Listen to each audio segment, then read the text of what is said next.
So 15 years of my life, I've had a drink and drug career. 15 year drink and drug career, you know.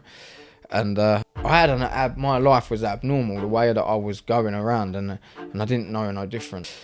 And then COVID come, you know, like lockdown happened, and it was like, that's where my addiction and my drinking really took off. And I'd start getting psychosis, because I ended up, cocaine was my drug of choice. I'd start getting really bad psychosis. I start thinking I can hear people upstairs, and then I'm like running around the house, like looking under the beds and things like that, like absolute complete mind game. But I'd have so much belief that it's going on. And I remember being at my mum's, and I was living at my mum's at the time, and I was throwing up like violently. And I was like, no, mum, I'm dying. Like I'm dying. So what was the turning point? The turning point was I couldn't do it anymore. I walked into that meeting and I just sobbed like a broken, scared little kid, and I was just like, I need help. You know, and as a fighter, it's probably the only fight that I've ever thrown the towel in and won. The mic not blocking his face. Sound, yeah. I was going to say, because the last couple I've done them, and then I'm like, shit, the mic was like... I've only got a little head as well. It's like the microphone's big. Just see a pink polo top and a microphone. Like on the bottom of your chin, which is quite... Yeah, we're all good, man. Josh, thanks for coming on. No Thanks for worries, coming man. on Thank to you the for having me. podcast. Where did you hear about us? How did you find us? Jordan Reynolds. Jordan Reynolds. Yeah, man, he's a good friend of mine. I've known Jordan for a couple of years now, and through boxing and that. My cousin sponsors him. Yeah. Yeah, and he came to a few of my licensed fights, and obviously we follow each other on Instagram. And then I saw the reel for the podcast come up on this, and then I watched the full podcast, and I was like, yeah, man, that's like that. I need to get on that. Unchained Mind, man. It's not for the faint-hearted. No, man. Real stories, real people, man. Obviously, you're training for your fight. How's camping going for that one? Yeah, it's good. You know, I've recently just changed gym.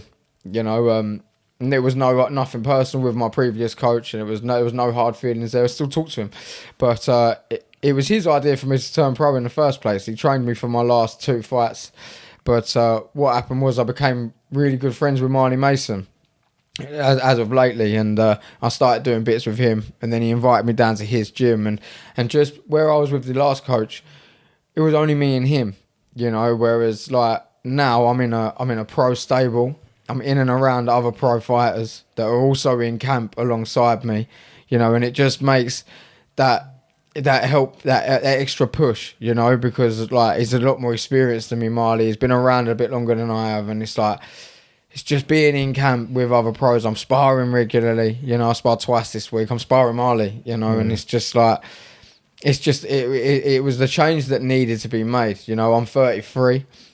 If I'd have been 19, and then maybe things could have been a bit different, but I don't really have time on my side now. I need to be making the right decisions that are right for me now, not later. Yeah. You know, so yeah, I'd made the crossover. I've been there 4 weeks now, and I'm loving it, man. It's like the level of training is just like phenomenal, man. I mean, the difference in my fitness already is just like unbelievable, man. Like I really struggled in the first week and a half because it was just taken to a whole new level that I'd not done before. But I'm loving every minute of it. Do you think you've got way better? I feel like I've started all over again, you know, because like I know boxers that have been with their same coaches ever since they were like 13, like, and they're still with them now, you know, and that's all well and good. But for me, I've had a few different coaches now, and I have to remain teachable in this sport. You know, there's no way on earth that you can feel like I know everything about boxing, you know, because we never do. And even the people that have been doing this for 50 years, you know, from boxers to coaches, they still don't know everything. And I feel like with some of my previous coaches, I've got to a level with them where I was no longer seeing improvement, and it's like, right, it's starting to get a bit stale now. You know, I'm not seeing any more progress. I have progressed in the time I've been with them, but now I'm not. I'm just sort of staying where I am. So now it's time to move on and learn new things, you know, because I'm with this coach now, and I've been boxing 11 years, and now all of a sudden I'm doing a load of things that I've never done before, you know, and it's refreshing, and it just makes everything so much more enjoyable again, you know. Not that I've stopped enjoying boxing, but when things can become a little bit flat, you know, and yeah, it's definitely everything's all brand new again now. I feel like people don't like leaving their original coaches because of like there's a stigma behind it. Like you shouldn't leave, you should stick with them. But I feel like if it's for progression and you need freshness, you need to get out there. It's your career at the end of the day. Exactly. Do you know what I mean? It ain't gonna go on forever. Mate, I felt like a dog when I left this, like my last coach, like because it was his idea for me to turn pro, you know, and he brought me a long way from where I was when I joined with him. But at the same time, I needed to be around a pro environment, you know, and be with other pros that are in camp alongside me, and I'm seeing it's benefiting me already massively, you know. And although I felt like a dog making that decision, I know that I've made the right decision, you know, and it's definitely visible.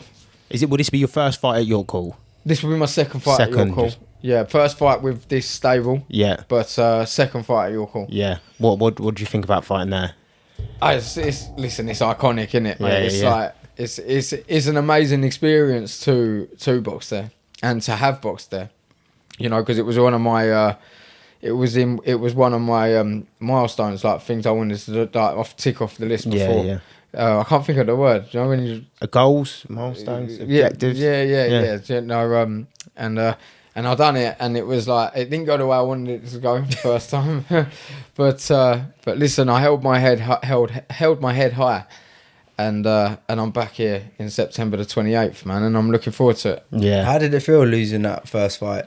Do you know what? It was heartbreaking, man, because it was like my pro debut, you know, and it's like I'm new on the scene. I come from the unlicensed, and it was like my first pro fight, and I really wanted to stand out and kind of like show people that I belong there, you know. And it was like it's just where it comes down to that mindset again, you know, because when I lost that fight, it was like the things that were going through my head are like, oh, have I made the right decision? Like, am I cut out for the pros, you know? And then I have to like start to water it down a little bit and think, well, now hang on a minute, my pro debut was like a bit abnormal to anyone else's pro debut, you know. A lot of people, their first pro fights are against these journeymen that have got losing records, you know, like had 50 fights and got one win, you know. And like my debut was against a fella that's 6 pounds heavier than me, so it was like 2 weight categories above me on the way in, and he had 9 wins with 3 knockouts. Like on his record, on a tear anyway. And he had 2 draws, but he's an away fighter. So, in my opinion, being the away fighter, if you get given a draw as the away fighter, it's like, well, they obviously won that fight. Do you know what I mean? But because they're the away opponent, you're gonna give it a draw, so it doesn't look so bad on the home fighter. You know. But look, when I took that fight, it was kind of like I'd done the training camp, and it was like. This was sort of a win-win for me, you know, because if I win this fight, it's like, wow, man, look at that. Look what I've won on my debut, you know, and losing it, it's like, well, I was up against it. Do you know what I mean? And but yes, like when I walked out there and I went in them change rooms and I had all the stitches in my eye and that, and I was just like, oh mate, I don't know if I'm going to be cut out for this, you know. And it was like, no, do you know what? I ain't come this far just to like. To have one pro fight and lose, do you know what I mean? And then call it a day. And it's like, it's not who I am. You know, so I was back in the gym. Like I boxed on a Saturday. I was back in the gym on the Monday, man. Stitched up. So no, I'm not letting it go like that. Do you know what I mean? Yeah. So I was on a suspension anyway because I got stopped in the 3rd round. So I couldn't box for like 26 days or 25 days. So and then I was just back in the gym and I was just like I'm just gonna train harder. I'm just gonna get better. You know. And, do you have any regrets taking that fight, or? No, I don't, man, because it's like, listen, it's like, it's all character building. Do you know what I mean? Like, I've lost now. Like, you see a lot of these pros, they get really well looked after, man, and they have come like 6-0, you know, and then all of a sudden they get someone tough against them, they get a 50-50 fight, and then they lose, and they don't know how to take it, but like, I've had that now. Yeah. Do you know what I mean? So it's just like the worst that could happen to me has happened. Yeah. So it's like, bring on what's next. Do you know what I mean? It's a good mindset. Yeah. It's like, I've lost. Do you know what I mean? It's like, it is what it is. I'm not going to cry about it. And that is the worst that could happen. Yeah. Turning pro and losing on your debut. Yeah. It's like, it doesn't really happen. It's very rare. It does happen, but it's rare. Yeah. You know? But there's that stigma around boxing and no one wants to lose at O. No, of course not, man. In reality, a lot of people are getting fixed fights and worming their way up, and they're being looked So you're not after, man. actually having like sometimes hard fights. You just like worming your way. But Yeah. I understand it is the game. Yeah, of course. But some people have to go through the fire. Yeah, That's and I'm glad reality. I had what I had. Yeah, you know, yeah. because like I've been thrown in the deep end. Do you know what I mean? I haven't been. I've had a hard first fight. You know, against a geezer 2 weight categories above me. You know, from now on, like my next fight's with someone my weight. You know, and it's gonna be like. It's like, well, it ain't going to be harder than what I've had. You know what I mean? yeah. Like, I've been hit with 8-ounce gloves. The geezer hit me with an absolute rocket launcher in round 1, yeah. And it dropped me, man. Like, he was straight on the button. I went straight to the floor halfway through round 1. And straight away, I was on the floor. I was like, I'm not going out like this, man. And I jumped back out. Like, literally, it was like, my missus said, yeah, it looked like the ring must have been a trampoline because I hit the floor and just bounced straight back out. Like, didn't have no time on the floor, you know, and it was like, I'm not going out like this. And then I still got stopped anyway, but at least it worked first round. you went out in your shield. Yeah, the man. main thing, innit? Yeah, and then I done a little. I made a video on social media the next day, sitting there with my little girl. Do you know what I mean? And it was like, look, it didn't go the way I wanted it to go, but like I'm home and I'm safe, you know. And we go again, man. Like, and that's where it's at for me.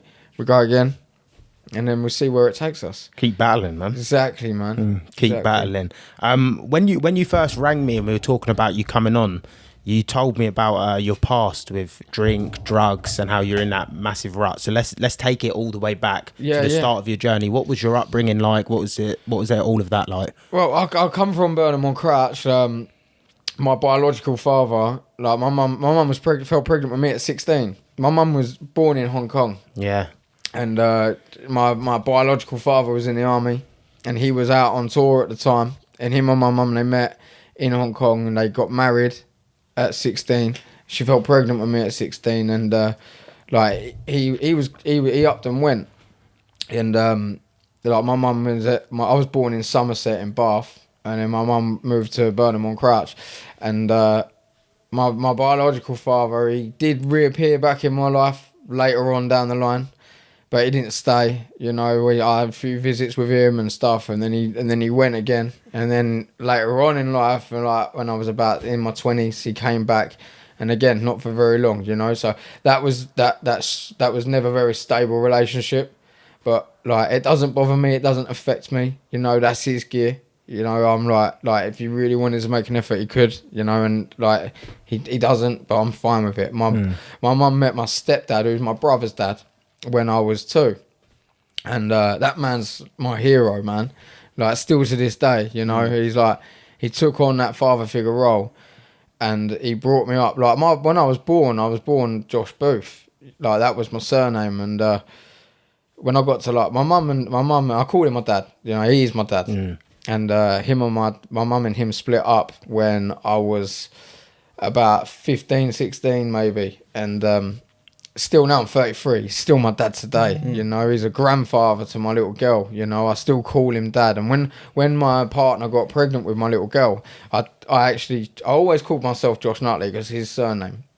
From like the age of 15, I always called myself Josh Nutley. And then when my missus got pregnant, I was like, right, I need to do this properly now. So I done it all on Depot, you know, because I wanted my little girl to be, even though she's probably getting married later on in life. Completely fucked that surname up. You know, but I wanted to just do the right thing, you know. And like, he's her granddad, you know, so I changed my name to Nutley. She's a Nutley. And listen, I idolise that man, you know. And I think that's what, him being a stepfather to me, the way that he has been, like, I think that's what makes it so easy for me to be a stepfather to the 2 stepchildren that I have with my missus now. You know, because we got 3 kids between us, and 2 of them were with the previous partner. But, you know, I absolutely love them. You know, I don't love them no differently to the way I love my little girl. And I think, obviously, with the upbringing that I had, that's what makes it easier for me to do that, because I had it. You know, I was shared that love growing up. So it's just normal for me to do that back, you know, which I'm grateful for. What was your stepdad's reaction when you changed your name to Nutley? Do you know what? This is the truth here. Like, he was a bit of a lunatic back in the day. Like, and where we lived, it was a very small town, and he had a bit of a reputation like for being a bit of an hard nut. And when I changed my surname, he said when I changed it on Facebook and social media and stuff like that, he said to me that when I changed it for the daughter, he was like, beforehand I felt like you done it for the wrong reasons. Like you just wanted that name so that to almost kind of hide behind. And it's like, but now you've done it for the right reasons, you know. And he said that it actually brought a tear to his eye, you know, which was beautiful. Yeah, I love that sort of stuff, man. Yeah. Not that I love making him cry, but Yeah. It's a wholesome moment, isn't it? Yeah, exactly, man. Like that meaningful stuff, you know. And so obviously, when him and my mum parted, I was like, I had very lenient. Like my mum got very lenient after that, you know, and she like moved on with this other fella, and he was a bit younger than her, and it was like I was allowed to smoke. I was allowed to smoke weed in the house and things like that. So I never really had to hide like my drug using or my drinking and stuff, you know. The discipline had come. Yeah, and it was almost like my mum. I love my mum. She loved me. It wasn't like I never had a bad, but it was just like. She felt, in her opinion, it was like she'd rather I was doing it at home than out on the streets and that doing it, you know, which I can understand. And so with that, I never really had to hide it or anything, man. And as time went on, the progression started, you know, like as I'm getting older now, like drinks being involved, and then like other drugs are coming involved. And what sort of ages are we talking here? I'm talking like 15, 16, 15, 16. Man. Yeah, like my drink, like I didn't put the drink and drugs down till I was 30. Yeah. So last Monday, 2 weeks ago, I was 2 weeks tomorrow. I was 3 years clean and sober, you know, which was a massive milestone for me because we'll go further into it. Like as it went later on down the line, it got very dark, man. And so 15 years of my life, I've had a drink and drug career. 15 year drink and drug career, you know, and. I never ever saw nothing wrong with it. I never saw anything wrong with the way that I was living, you know. My life was abnormal, the way that I was going around, and I didn't know no different, you know. And my partying would start on a Friday, and then it wouldn't finish till Sunday, you know, like the usual 3-day benders and things like that. But then, like as time went on, it was like the films Football Factory and Green Street and all that had just come out, you know, and I was like. So I was so impressed by it. Like everyone's sniffing and drinking and like that's a bit of a moody Stone Island. Do you know what I mean? And I was like thinking I was Danny Dyer. Do you know what I mean? Yeah. Prancing around, drinking, sniffing, like getting the odd little punch up here and there and that. And I just thought I was a hooligan in like Burnham or Crouch. But and there's it just all started getting a bit silly, you know, and. I ended up meeting this girl when I was 24. I started boxing. Let me rewind a little bit. I started boxing when I didn't start boxing until I was 21. I was going to ask that, when you started boxing. I didn't start boxing until I was 21. So I started boxing when I was 21 and I jumped on this unlicensed show and I was like, I'd never boxed. I'd never had a boxing lesson. I'd never been in a boxing gym and my mate was doing an unlicensed show and I was like, full of ego and I was like, I have a bit of that. Do you know what I mean? Like, do you get paid for it? It's like, yeah, you get paid for it and that. And do you know what? The fight's on YouTube still and it haunts me, man, because I gave up halfway through second round because I was just out of breath. No cardio. No box. I was just windmilling in there. There was no boxing instructor at all. Do you know what I mean? And I was like windmilling in with this. Exhaustion will make a coward out of everyone. Oh, innit? Like exhaustion is the one thing that will make you quit on the spot because you're so tired. My coach now says it in the gym. Let's see what you can do when you're tired, man, because that's when it really matters. That's the real you. Yeah. That's the real you. And you see it in people because you know it's gone. Yeah, man. It's crazy exhaustion. Yeah, crazy. You will know the real you. Yeah. So I jumped on this and that fight happened and it was like, it's on YouTube and it haunts the life out of me, you know, because I've come such a long way since then. But after that, I was like, I almost like fell in love with it, you know, and I was like, no, I want to do this properly now. So I went to this boxing gym and I trained with this geezer called Richard Brooke. Am I allowed to mention names on here? Yeah. As long as it's fine for you and fine for them, yeah. So I started training with this geezer called Richard Brooke and I had this fight with a lad called Buster Stevens, and it was my first proper fight that I'd taken properly. Now Buster Stevens he ended up becoming That's a like an rival. old school name. Yeah, that is an old school name. It's the Stevens. Yeah, you got Mike Tyson. Buster Douglas. Yeah, that is the name I'd look at on the poster and go, that is old school. That is old school. But you know what? The truth is, he ended up becoming my rival. Yeah. You know, and it was a genuine rivalry, like Eubank and Ben. Do you know what I mean? And it really was. We had in the end we had 3 fights. You know, and so he was my first proper fight where I really had a boxing coach, knuckled down, took this seriously, sold a few tickets. It was in Basildon, and the fight was a draw. You know, and I've still got the fight on disc on DVD. And I like, mate, I won, man. I won. It's always a rivalry if one of the fights were a draw. There has to be them sort of like, otherwise it's not a rivalry. No. So the fight was a draw. But then, do you know what? The worst thing was like, after it, was like, I kind of just took it on the chin, like, oh, do you know what, whatever, we got a draw. And then like afterwards he started banging all this stuff on social media, like pictures of himself, like I done 3 rounds with Josh Nutley and like I haven't got a mark on me and all this, and I was like, no, hang on a minute, mate, like come on, like I've accepted it was a draw. Yeah. Do you know what I mean? So I started declaring this rematch, and I never got no rematch. And I ended up going on I boxed another opponent called Tom Camelo. Good friend of mine, doesn't box no more. And he trained out of a gym called Winners Gym and with a boxing coach called Ross Walgrove. A very, very good friend of mine, Ross Walgrove. He lives in Cyprus now, but I still talk to him like near enough daily. And this geezer absolutely gave me a pasting. Like, he pasted me, man, for 3 rounds, punched my head in. And that Ross approached me afterwards and he was like, listen, you showed me so much heart in that. Like, he's one of the best boxers I've got in the gym, you know, and you just you took a hiding for 3 rounds, but you kept coming forward, you know, you didn't quit or anything like that. Like, I think I can make a good fighter out of you. And do you know what? I ended up going with him, and I had 11 fights with him, and 10 wins and 1 draw, and 3 first round knockouts in a row. You know, like, he really brought out the best in me, and at that moment in time, and he was ex-military, so he was like, no drugs in this gym, no drinking or using in this gym, and he'd heard a little bit about what I was like, and I was boxing at the Tavern at the time on the IBA, and what I used to do was like 6-8 week camp. And then I'd box at the Tavern, and I had some real good fights. Was you doing this clean throughout? Or was you still drinking? I was still smoking weed. Ah, okay, I was smoking weed of an evening, and I wouldn't drink or take any other drugs. And then I'd have the fight on a Saturday night. Once I'd had the fight, like I said, I didn't lose a fight with Ross, so it was like celebrations, man. Like, I'd be shouting to the people on the outside of the ring, like, get me a double Jack Daniels and Coke, like. And the truth is, before I'd even gone back to the changing rooms to get changed, I'd be pissed, like drunk. Sorry, I don't know if I can. No, you can, yeah. Like, mate. There's no limits, man. But I'd be pissed before I even got back to the changing rooms, you know. And then, like, with that, I'd like bring everyone back to mine, like, and then I'd blow the absolute doors off it, you know, for like all the way through till Sunday evening. Like, we'd go absolutely mad, like on the drink, on the drugs, just fucking non-stop partying. And then I'd give it till like Tuesday. I'd recover Monday, like all feeling sorry for myself and stuff. And then I'd be back in the gym Tuesday. And then I met this girl.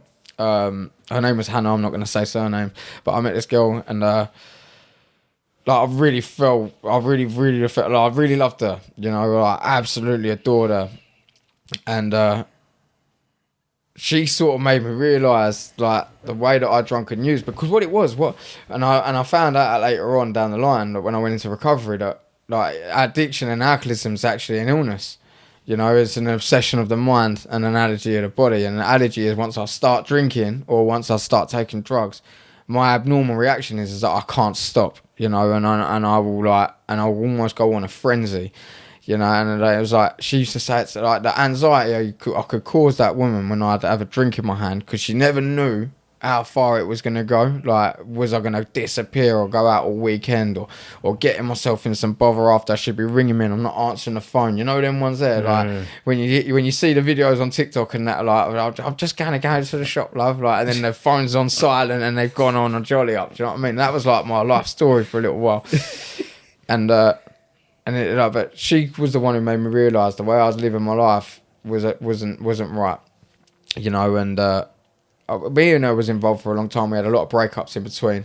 One of them was like a 6-month weird stint of not being together, and then we'd get back together, you know, and I just broke that trust. My drinking and using, it was just going crazy, and and then COVID come, you know, like lockdown happened, and it was like that's where my addiction and my drinking really took off, you know, because like I was off work, I was self-employed, so I was like getting money off the government on them grants, you know, and I was just like really going crazy with it, you know. I was like, I was acting like Charlie Sheen, man. Like I was getting all this dough coming, partying, and she'd stopped talking to me. But what happened was I ended up putting myself in hospital with a stomach ulcer From the drinking and the using, Yeah. you know. Like, and I remember being at my mum's, and I was living at my mum's at the time, and I was throwing up like violently. I'd not been asleep from like 2 days beforehand. I'm throwing up in the toilet, and I'm like, there'd been so many times when I've been throwing up and stuff before, and I was like,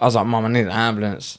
Like, and my mum was like, she was petrified to call an ambulance because of COVID, and she was worried I was going to go there and like not come back. Do you know what I mean? Because of everything that was going on at the time. And I was like, no, Mum, I'm dying. Like, I'm dying. I need an ambulance. So she got an ambulance. They came out. They took me in. And the doctor actually said, like, listen, you can't keep living like this. You know, at this point, I'm like 28, 29. Do you know what I mean? They're like, you can't keep living like this. So I discharged myself from hospital and went and got a litre bottle of vodka. Yeah, from that. So as soon as you just recovered, yeah, you just... that was when I realised I'm powerless over drink and drugs, you know. And Why though? Why did you just... because I'd lost the power of choice, you know, and that's where it got to. And I learnt these things.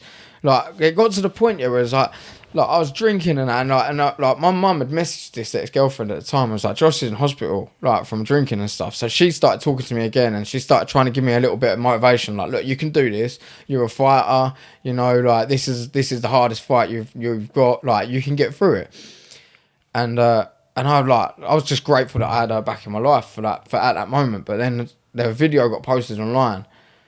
On like Instagram story of a mutual friend of ours, of me down the pub again, you know, after all this had happened, and I'm absolutely drunk as a skunk, you know, and it was the last message I ever got of her, and it was like, what are you doing drinking again, you absolute arsehole? Blocked. And I've been blocked ever since, you know. And it was like, I just had no control over when I was going to drink or use. I'd wake up, and that's where it got. When I say it got dark, yeah, it was like I'd wake up, like, and I'd be like absolutely feeling like crap, you know, and I'm like, oh, man, I'm not doing that today, you know. And it was like, it'd be like 8:30 in the morning, and I'd have a bit of breakfast, and all of a sudden I'm starting to feel a little bit better, you know. And then it gets to like 12, 1 o'clock, and I'm like, do you know what, I just have one, but I could never have one. As soon as I have that one, I'm off like a cheap rocket, you know. And it's like that, I say that allergy kicks in, and I've got this abnormal reaction, and then once I start, I just can't stop. And I will carry on going until I've run out of money, run out of people to manipulate, you know, like, or run out of someone else's drink to use, or another party to go to, because that was another thing I was quite good at, like going from one house to another, to afters and things like that, like, and just being a ponce, mate. So how often was you, like, what would a typical week look like? Was you drinking every single day? In the end, I was. You know, when the lockdown happened, because all the boxing gyms were shut, you know, so it was like I couldn't really turn to that.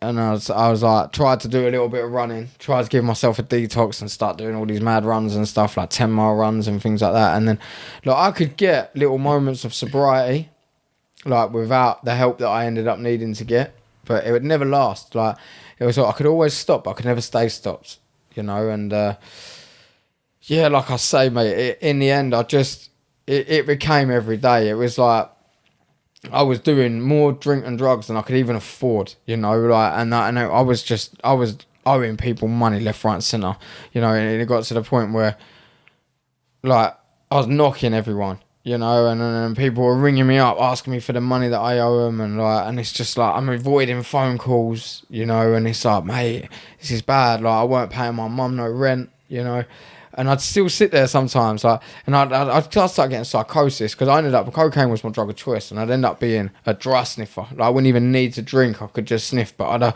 I'd start getting really bad psychosis. I start thinking I can hear people upstairs, and then I'm like running around the house, like looking under the beds and things like that. Like absolute complete mind game. But I'd have so much belief that it's going on, and in the end, my mum was like, "You can't stay here no more. You know, like you're gonna have to go, man. Like you're not almost paying." like turned yourself like mentally ill. Yeah, sort of, mate. like to an extent. Yeah, and it was like, and it, like I say, it was like I'd wake up every morning and tell myself I'm not doing this again today, and then come the afternoon, I'm doing it again. So you're in a vicious cycle. It's just yeah, and that's repeat. yeah. It was like we call it the hamster wheel. Yeah. You know, and I'm just exhausting myself daily on this hamster wheel, and I'm like.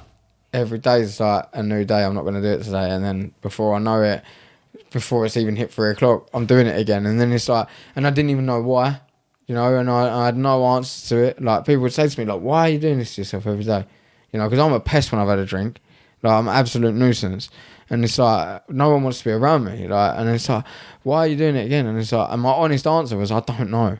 You know, I didn't know, and. Like I say, it got to the point my mum didn't want to talk to me no more. She stopped talking. She didn't talk to me for like 9 months. My brother stopped talking to me.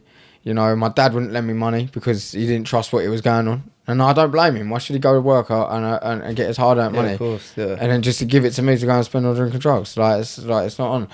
So what was the turning point? The turning point was I couldn't do it anymore. You know, Just physically I was just done. They call it the moment, yeah, in these rooms of CA, Cocaine Anonymous, and I remember I had nowhere to live. I didn't have no money, you know, and it was just like I was working, I was getting paid, and as soon as I was getting paid, all the money was just going out on the debts and that I had, and I just remember sitting there and I was thinking, I was broken, right, and that's what I needed. I needed to hit rock bottom, you know, because I'd been to the rooms of CA before for the ex-girlfriend. Because I was trying to stop for her, and I wanted to stop for her. But what I later on learned is I needed to do this for myself, you know. And when I hit that rock bottom, and it was just like, it was a massive weight off my shoulders. It's like, right, I can't do this no more, I'm done. You know, and like I say, I'd been to the rooms of CA before, the Cocaine Anonymous, and I went back there. I went back, and I went in there on 3 hours sleep, and I was a shell of a man. You know, I wasn't even a man. I was a little boy in a man's body. You know, and I just cried my eyes out. I walked into that meeting, and I just sobbed like a broken, scared little kid. And I was just like, I need help. You know, and as a fighter, it's probably the only fight that I've ever thrown the towel in and won.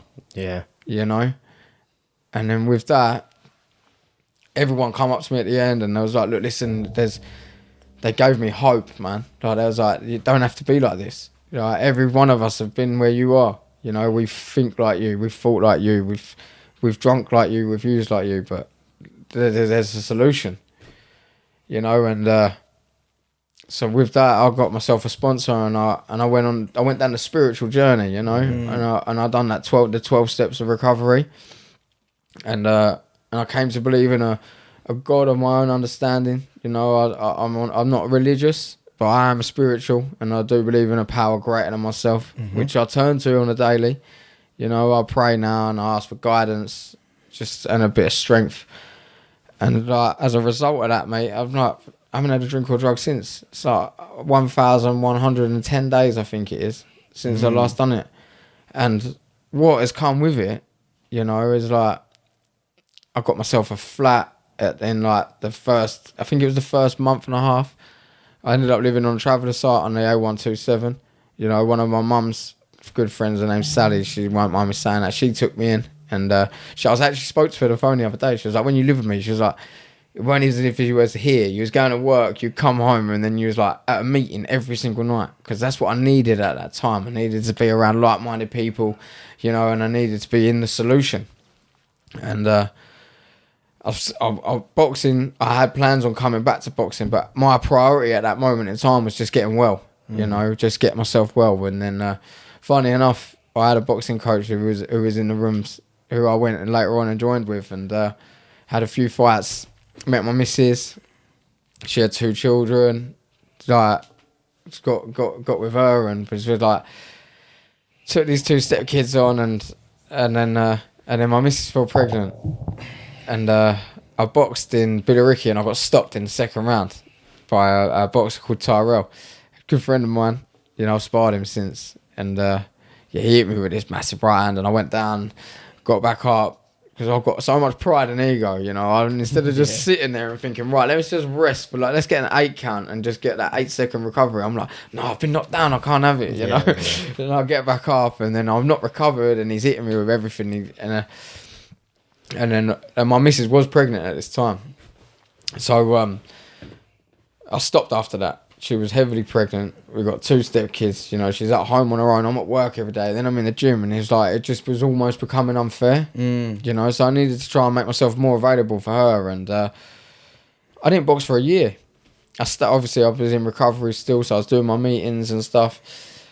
And then we had a little girl, Sienna. She's the apple of my eye. You know, I absolutely love her to bits. And later on down the line, that rival that I told you about, that Buster Stevens, I see on social media, because bearing in mind, after the first fight we had another one, and that's where my drinking and drug taking news took me.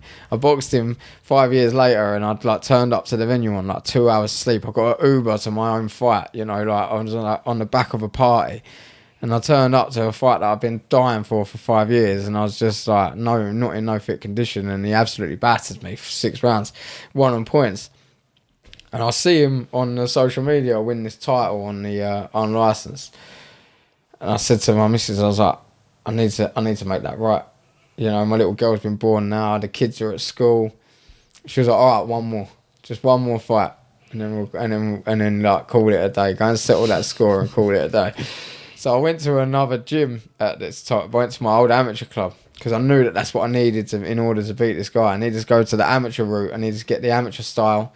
Well, I'd done a little bit of amateur before, and it was very fast-paced, you know, very technical. And I was like, that's what I need to do to beat this guy. The fight was in Canvey Island in September, like last year. He lives in Canvey Island, which made it even sweeter. You know, it's his home territory, his home ground. He had so many support there. And I boxed the best I've ever boxed. I absolutely batters him, man. Like a proper punch. I gave him a boxing lesson for 5 rounds. It was a 6-round fight. I stopped him in round 5.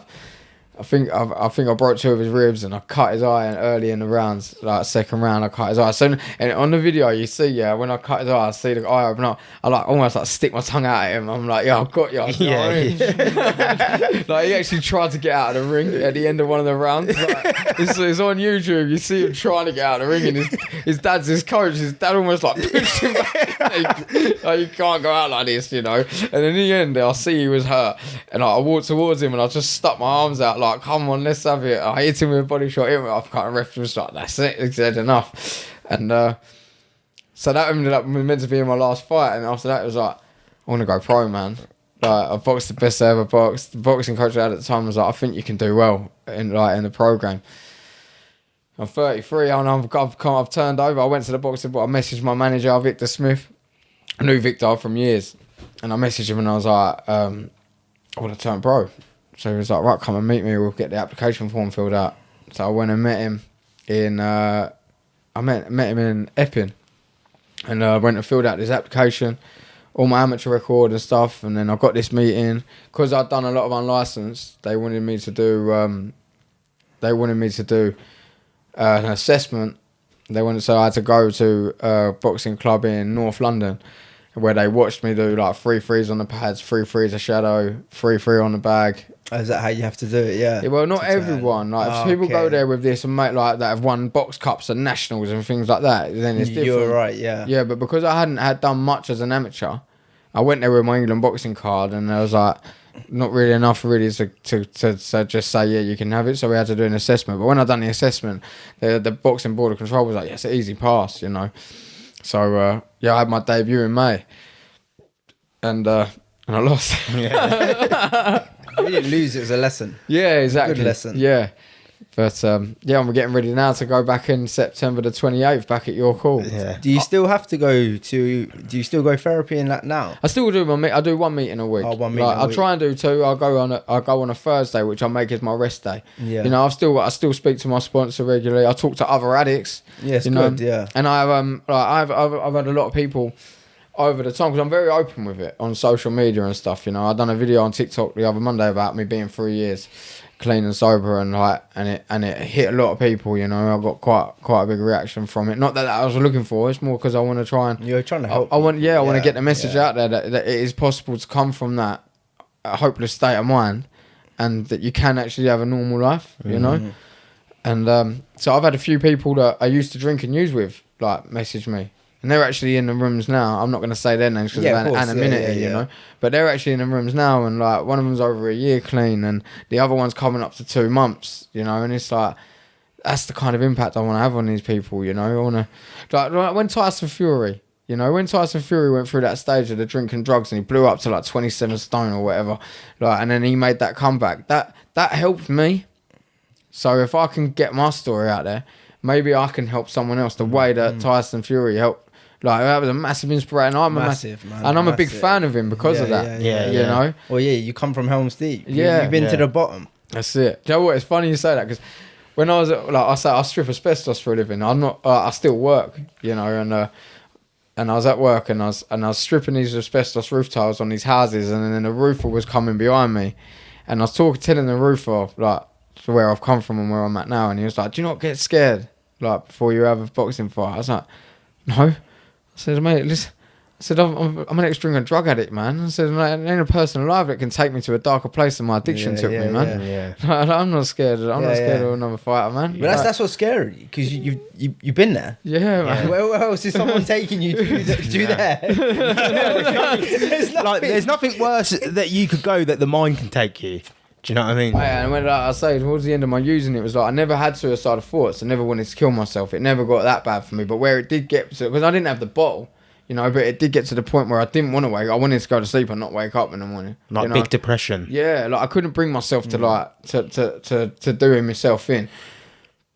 When you think of the two mindsets, the mindset you have now and the frame of mind you had then, what is the key differences? Is it like night and day difference? Yeah, like almost like someone's turned a light off in one and the light's on in the other. I'm positive now, you know, whereas before I didn't see the point in anything. Like, I'd go to work and I'm like, why am I going to work? I'm paying taxes, like, and then I'm giving all my money out, like I'm paying rent and things like that. Like, I just don't see the point in life, you know, because I was just in a negative frame of mind and I was a negative person, you know. But now it's like I love going to work in the morning. I've got 3 kids at home and a missus that all depend on me, you know, and I love going to work. I love filling the cupboards up. Like, I feel like I'm doing good things now, you know, and when you do good stuff, when you're doing bad stuff, bad things, it's like that law of attraction, isn't it? You know what I mean? I'm a big believer in that law of attraction and what you put out in the atmosphere. It's energy, isn't it? Yeah, man. So when you're doing negative things and you've got that negative energy, all you're going to do is attract negativity, you know. But and when it compounds. Little bits compound until it gets to a point, like you said, it builds up and then it could be too late. Yeah, man, and it gets to breaking point. Yeah. But then when you're doing positive things and you're trying to help others and you're trying to be accountable for other people, you know, you start attracting these good things, you know, and then life becomes more worthwhile. You start to become grateful, because that's one thing I never was. I was never grateful, you know, and I wake up every morning now. And it's the first thing I do, is I'm like, thank you, God. Yeah. You know, I got my little girl. My little girl's still in the room with me and my missus. You know, I love my missus to bits, and she does so well with the way I'm in and out of the house all the time. She's running the house on her own, like she's an amazing mother. I couldn't have picked a better mother for my child. But I wake up in the morning and I've got like my missus next to me.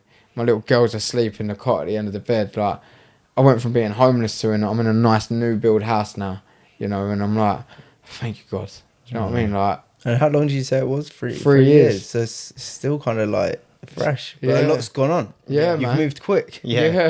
Yeah. Like, my little girl's never got to see her dad drink or take drugs. Yeah, God willing. yeah. Do you know what I mean? God willing. But it's like quick down, quick up. Yeah, man. It's like there's no... But this is the beauty of being an addict. I've got an obsessive mind. Yeah. So I become obsessed with things. You know, I can't do nothing in moderation.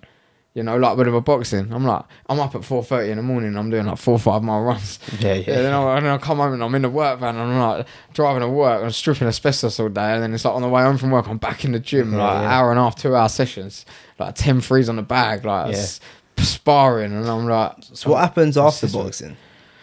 How do you think? I'd like to open my own gym. You know, that's the kind of route I want to go down afterwards. I mean, I don't feel anywhere near ready to stop yet. You know, I still feel like I'm 18 years old, bearing in mind I'm 33. I still feel 18. I feel like I've got a few more fights in me yet.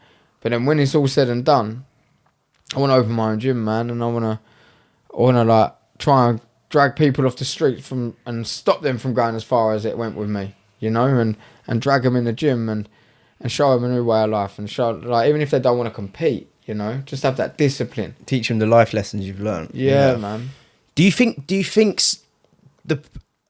think someone needs to go to like the lowest of lows for them to overcome it, or do you think you can just drag them out halfway through? I mean, it all depends, really. It all depends on how far they're willing to go. Do you know what I mean? Like, if they want it, and it all depends on their attitude. Like, if they don't see anything wrong with what they're doing, like, if someone doesn't see anything wrong with the way they're living or the way they're acting, then it's hard to sort of change that. Do you know what I mean? You have to just step back.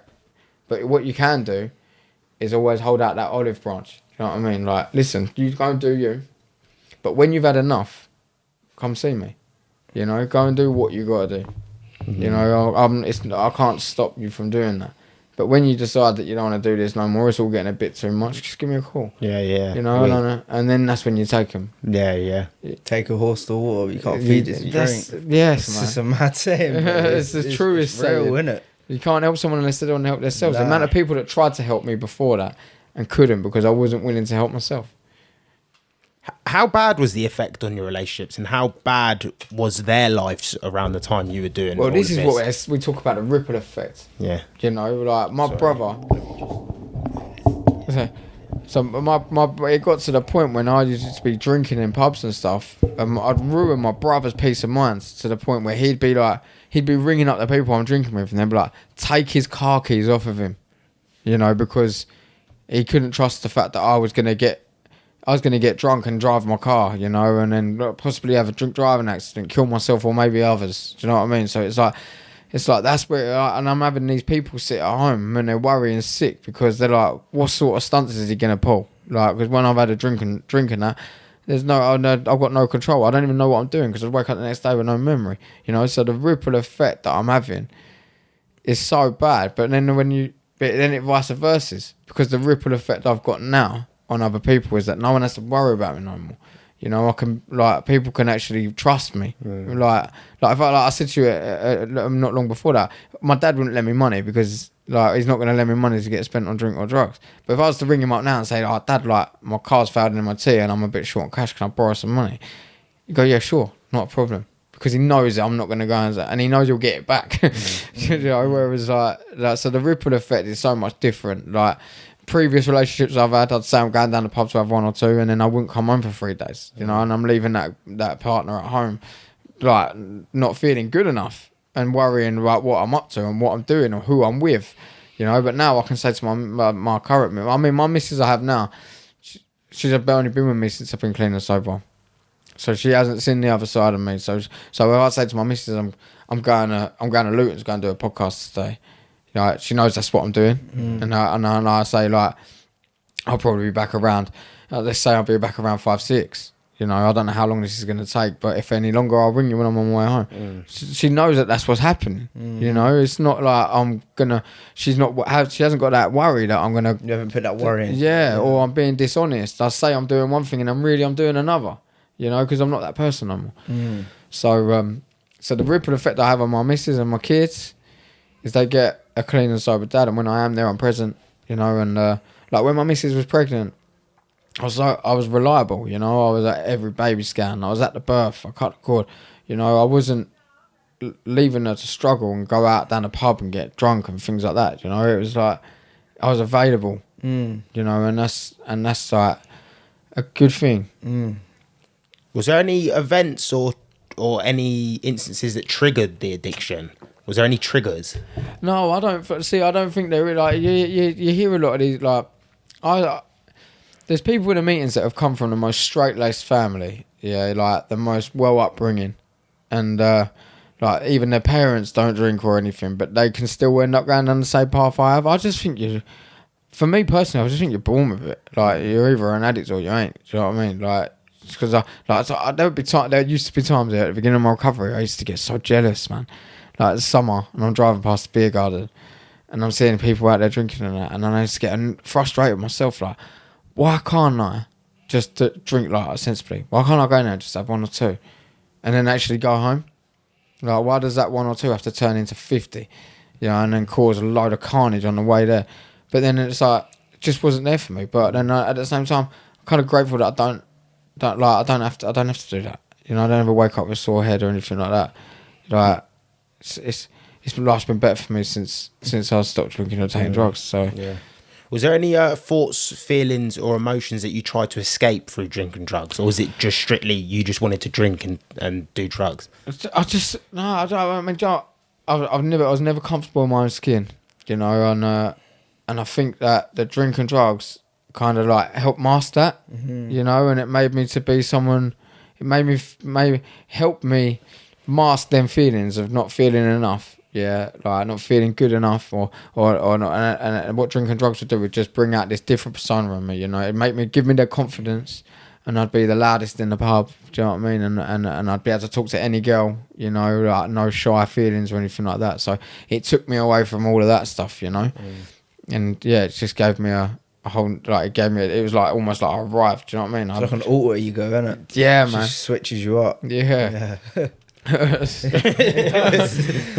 Was there any relapses during the recovery, or any really hard times you had to overcome? No, do you know what? There was hard times that I had to overcome, but never did I think about drinking or using. You know, I've had two friends since that have been in the meetings, you know, and they've died. Like one of them in my first 60 days.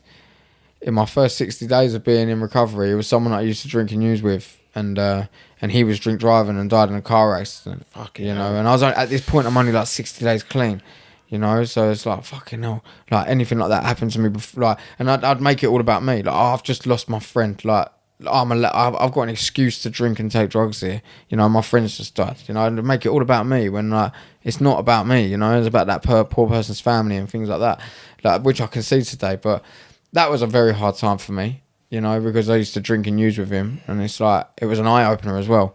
It's like, man, if that can happen to him, that can happen to me. Because he didn't drink or use drugs no differently to the way I did. You know, I drunk drove countless times, you know, so for me, that was like, that's what's waiting for me out there. Yeah. You know, if I come away from this, what I'm doing now, and go back to what I was doing, that's what's there waiting for me. You know, so that was and then I had another pal, took his own life. You know, it's not even been a year since that happened. Yeah. You know, and that was a hard thing to overcome. That was a very deep moment. But the fellowship, the people that I was in the rooms with, like, we really united with that. You know, and we really came together, and we all lent on each other with that, and it was that was a very, very tough time for everyone.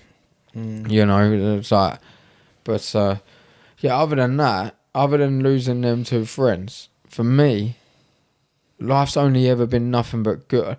I've never had a bad week. I might have had the odd bad day since I've been recovered, like, and clean and sober, but I've never had a bad week. When I was drinking and using, man, every day was bad. Yeah. You know, every day was bad because we talk about that negative thing, yeah? Like, it was always bad things were happening to me. It's always you're just attracting it. Yeah. You're, you're in the environment. It is, so I hated every day. Like, it's like parking tickets. I've been done for speeding. Like it always happens to me. My tyre's gone flat. Do you know what I mean? Like, all that crap. I've been sacked from my job today. Why did you get sacked? Well, I didn't turn up. What do you expect? Do you know what I mean? But it's like, it's still like poor me. Like, you had to shake that victim mentality. Yeah, man. Yeah, I always felt like I was a victim. A lot of people who get drunk have that victim mentality, though, don't they? Like, they get drunk and that side switches, and it's like, well, you've not dealt what I've dealt with. You've not gone through what I've gone through. Why do you think you're doing so good and I'm not? But they're dealing with their own battles, and they kind of forecast. And it's like they forecast it on you, and it's like, whoa, I'm just chilling. I'm not done nothing. That's what I think's wrong with drinking culture, though, isn't it? It's like very alter ego, doesn't it? Yeah. Everyone's ego changes, but in the English, like, culture, it's such a big thing. But if you look lately, sobriety is becoming a bit of a like. It's becoming a bit of a thing, like an in thing, isn't it? Yeah, like, fitness, being sober. Yeah, it's like it's almost becoming like the new thing. Everyone wants to go sober, man. Yeah. I only used to drink because everyone else was drinking, and like you said, you get that confidence. You feel it's like alter ego again, but it's not you. It's fitting in as well, isn't it? Yeah, you're fitting in, but it weren't never me. No, that's why it don't make sense. I think a lot of people do it. They're not doing it for them. They're just doing it to fit in. But maybe that's not your crowd to fit in. Yeah, maybe find your own. Yeah, your own people. It's not for everyone. No. Like I said, some people can go to the boozer, have 2 beers, and go home. Some people can't. Yeah, that's just. So maybe that's just not for you, but you can go down the boxing gym. You could stay in there for 3-4 hours and be happy and spar and fucking majority of the population. Yeah, people hit the bag for 3 minutes. Go, that'll do me. Running around the gym like the Tasmanian devil, mate. Come back next month. But that's what I think about. The good thing about sports is a way to express yourself, and I feel like that's what. A lot of the times we're looking to escape. We're all looking for an escape. Yeah. Whether it's going to the gym, it's going to here, drinking, gambling, it's all an escape. Yeah. But doing any of it too much is obviously not good for us. But I think the best types of escape is doing something natural, like you said, going to the gym, hitting a bag, finding a martial arts, that's a natural way to express yourself. When you express yourself like that, I don't feel like you have to go run to drugs and drinking to express yourself, because I feel like that's what we try to do. Exactly. Well, I was speaking from my experience. Anyway. No, I'm with you on that, mate. I think we're on the same page there, you know. Like, I still have to find an outlet, you know. There's no way that I can just go to work and come home, like, as much as my missus would love that. You can't just come home and sit there and just watch Emmerdale, Coronation Street and EastEnders. You know? yeah. Like, it's not me, man. I can get irritable. Like, I need to be. You're active. Yeah, I'm an active person. Yeah. Like, I need to constantly be working, whether it's bettering myself or working toward. I'm always working towards something. You know, and but I feel like human beings, we're geared for that. Yeah. Like, that's what we're geared for. Like, we need that next push or that next level. That's why we go searching for it. When something does happen that's hard, you can either go down the route of like, I'm going to go for a run, or I'm going to go down the boozer and fucking sink. Yeah. And like I said, but then you get into that alter ego mindset and negative mindset, and then you spiral down. So you're just coming down. So I hate standing still as well. Like, but you're probably like ADHD, so you need to move, innit? Like, I'm the same. I have to move. I've got to keep it moving. Yeah. But you do it for you. Yeah, exactly. Because when it's like Dave Wilmot said it before, innit? Like, sometimes I just need to punch a bag or get punched in the face because he's like, I feel real. Like, he did say that. Yeah, the ego's gone. You know what I mean? Like, when I go train, like, and after I come train, like, my missus say, you're a lot more like, you're bearable. It's because I'm my energy straight. I'm more like logical. I'm there. I'm present. Yeah. Because I needed that energy to get rid of. Testosterone release. Yeah, I needed that burst to get out. Had you always been like that, even from a kid? When you look back, had you always been irritable? Yeah, irritable, restless, and discontent. Yeah, you know, and but I'm not that today. You know, like, because I have the boxing, I have my family, and I've just got like everything's there for me. Like, it's all peace of. I'm not searching for the next best thing. You know, I'm where I need to be. Like, I love my boxing. I know where I'm going with that. Where I want to go with that. You know, I'm like Southern. I believe at super flyweight I can become a Southern era champion, and that's the goal for me at the moment. You know, and then we'll see where we go. That is the goal at the moment. You know, but then. Like, I've already said to my missus, like, Sunday coming next week, like, I'm gonna have a day off the gym and I'm gonna take her and the kids to Adventure Island or something. You know, I have to try, but like, that's just balance. Yeah, the balance, man. You know, the balance. That's where it's at for me now. It's just like being a father, being a good partner, like, because I love my family. You know, and I really do. And my missus must find it so hard at sometimes because she's at home with 3 kids all day. I'm at work and then I'm at the gym. I come home, like, Tuesday and Thursdays are the only times I can come home from work and the kids still be awake. Monday, Wednesday and Friday, by the time I get home, they're in bed asleep, you know. So my missus, she don't have no adult conversation. She's talking to a 5-year-old, a 3-year-old, and a 40-month-year-old all day. Yeah. Do you know what I mean? It's like she's got her own graft. Yeah, you know what I mean. Yeah, but she don't get no adult conversation because like I say, I come home, I want to eat dinner, and I want to go to bed. Like, she's lucky if she gets an hour with me of an evening, you know. So I have to just I have to remember that, and I have to try and just like think, right, hang on, let's take yourself out of yourself, you know, and forget the boxing for today, no work today, you and the family, you know, and when the boxing's done, she's going to get that all the time. I mean, when I box, I'm boxing the 28th of September, and then the following Saturday, the 5th of October, we're going to Tenerife. Like me, the missus and the baby. Like my stepkids are actually going on holiday with their dad to Turkey. So I'm really looking forward to that. You know, it's going to be a whole 7 nights, like with no training. I can eat what I want, like and it's just me, Amy, and the baby. You know, and they've got my full divided attention. You know, it's not like because I'm on my phone a lot as well. Like, I just took on a wicked sponsor, Fuel Prep. You know, I'm going to Southend after here, so I've got all my meals and that done now. Like I'm sponsored by Empire. You know, so like, I'm constantly on my phone, like almost like sort of networking. Do you know what I mean? Like trying to. You're hustling. Yeah, man. Yeah, no, fair play. And like, but like then I just want my family to understand that like.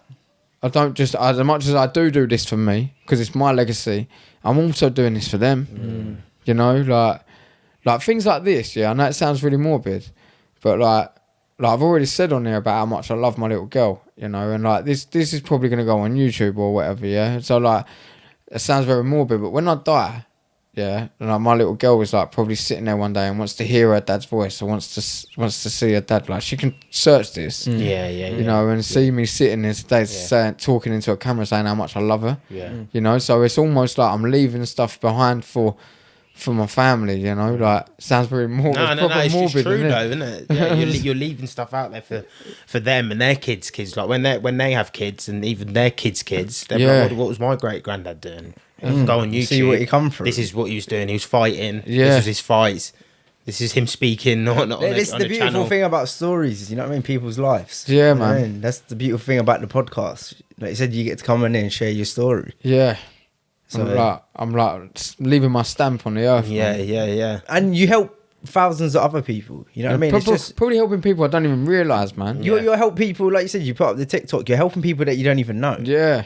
But someone can gain value from it because you've been there, you've done it. You know what I mean? There's hope. And then people look up at you and think, fucking hell, he's done it. Look where he's at now. Because you've really like 360'd. Yeah. You know what I mean? You've come out the hole and you've come out the hole shining. You know So what do you think the difference is for someone who goes in the hole and just doesn't come out?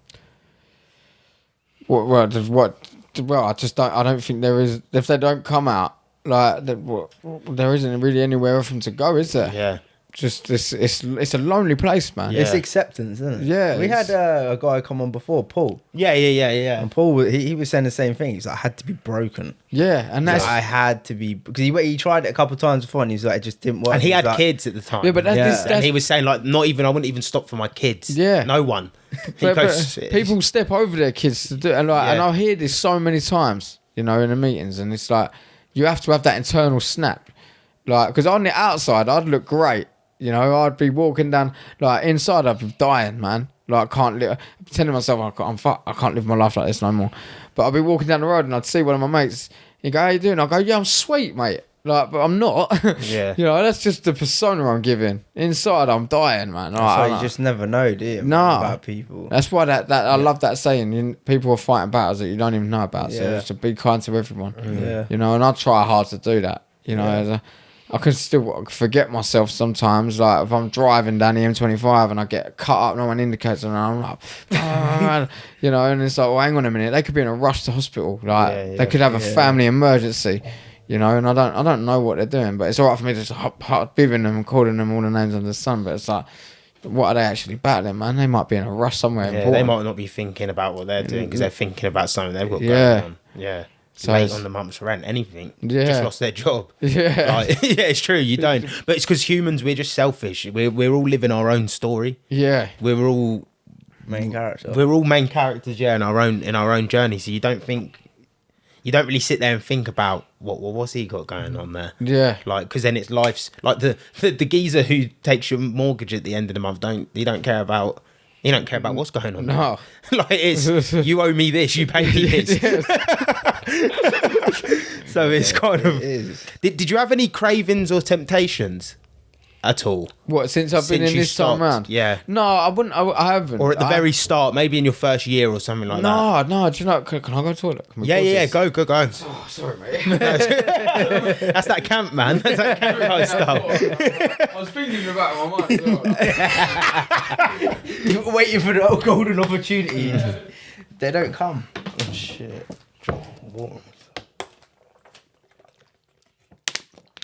Yeah, I forgot about Paul, man.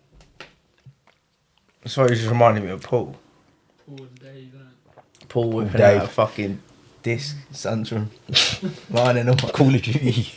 He said, turn it up really loud. Fucking He's saying the same though, isn't it?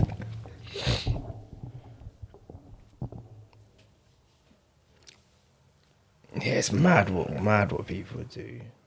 Bruv, that's fucking... I didn't even say Dylan, man. Dylan just got himself out of the whole one, just like, luckily. But Is he actually out of it?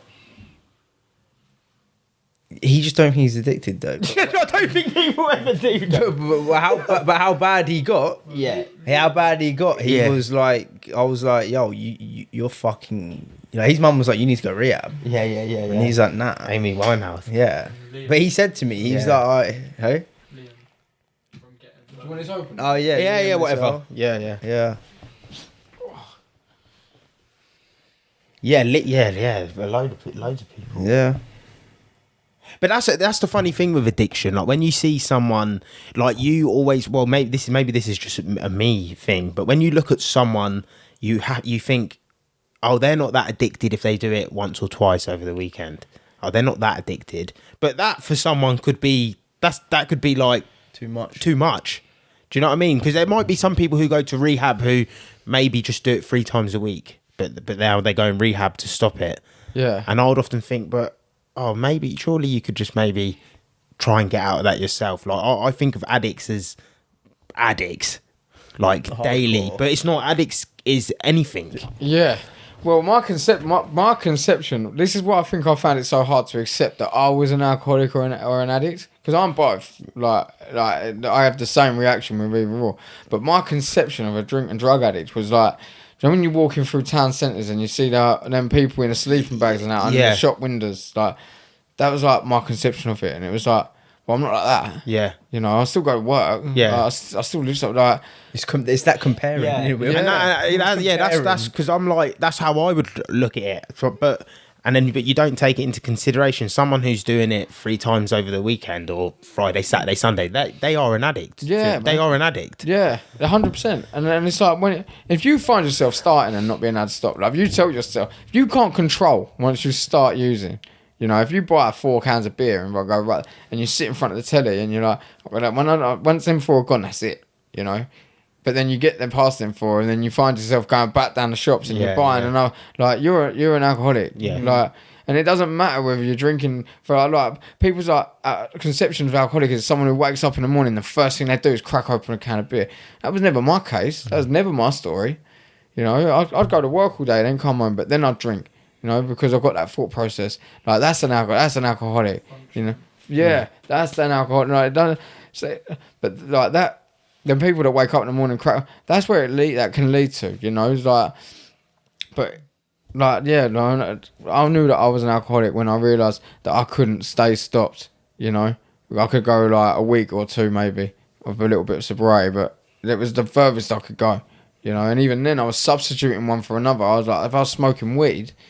Like, I'm still using a mind-altering substance, you know, but I'm like, well, I'm not drinking and I'm not sniffing. So it's like, it's all right, man. Like, weed's natural, man. Yeah. Weed's one of the worst ones. Yes. Weed hooks people in and no one ever thinks they're addicted to weed until they try and stop smoking weed. Yes, I needed to sleep, man.